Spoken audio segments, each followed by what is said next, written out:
Hey guys, welcome back to my new vlog. I hope you all are doing great. Welcome back to another productive day in my life. आज का दिन काफ़ी peaceful और refreshing था और honestly रेनी mornings के साथ पढ़ाई करने के अपना ही अलग मज़ा है। अगर आप भी CDS या FCAT की प्रिपरेशन कर रहे हो then I hope today's vlog motivates you to stay consistent. उसके बाद ब्रेकफास्ट में मम्मी ने के हाथ के गरम गरम आलू के पराठे खाए। रेनी वेदर में आलू के पराठे ऑनेस्टली बेस्ट कॉम्बिनेशन है। ब्रेकफास्ट के बाद मैंने अपनी स्टडी डायरी निकाली और आज की टू डू लिस्ट बनाई। मैं हमेशा सब्जेक्ट्स और टारगेट्स पहले ही लिख लेती हूँ ताकि पढ़ते वक्त कन्फ्यूजन ना हो और हर सेशन प्रॉपर्ली प्लान करें। टू डू लिस्ट कंप्लीट करने के बाद फाइनली आज टाइम था फर्स्ट स्टडी सेशन का। सबसे पहले मैंने मैथ्स से स्टार्ट किया। FCAT एग्ज़ाम में मैथ्स की स्पीड और एक्यूरेसी काफ़ी इंपॉर्टेंट होती है, इसलिए मैं डेली मैथ्स प्रैक्टिस करने की कोशिश करती हूँ। आज मैंने प्रीवियस लेवल क्वेश्चंस और कैलकुलेशन बेस्ड प्रैक्टिस की। हर क्वेश्चन सॉल्व करते वक्त सिर्फ आंसर निकालना ही टारगेट नहीं था, बल्कि कम से कम टाइम में सही आंसर निकालने कैसे निकाले उस पर भी फोकस किया। जहाँ मिस्टेक्स हुई उन क्वेश्चंस को अलग से मार्क किया ताकि बाद में रिवाइज कर सकूँ।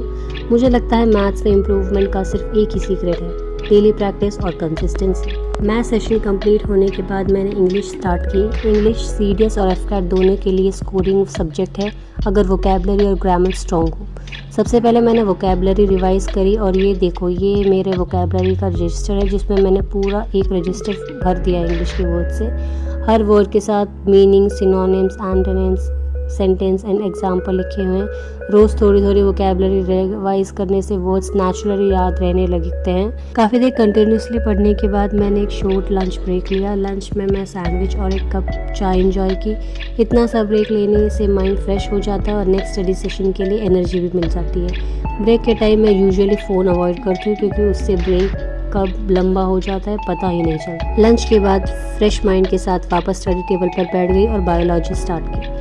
बायोलॉजी CDS के GS सेक्शन का बहुत इंपॉर्टेंट पार्ट है, इसलिए कॉन्सेप्ट क्लियर होना बहुत ज़रूरी है। आज मैंने ह्यूमन बायोलॉजी के कुछ इंपॉर्टेंट टॉपिक्स रिवाइज किए जो कि मैं CDS जर्नी से अनुराग भैया से कर रही हूँ। साथ ही शॉर्ट नोट्स अपडेट किए और प्रीवियस ईयर क्वेश्चंस देखे जो कि अनुराग भैया अपनी वीडियोज़ में ही साथ के साथ हर टॉपिक के साथ उनके प्रीवियस ईयर क्वेश्चंस भी बताते रहते हैं, तो उनसे प्रैक्टिस अच्छी हो जाती है।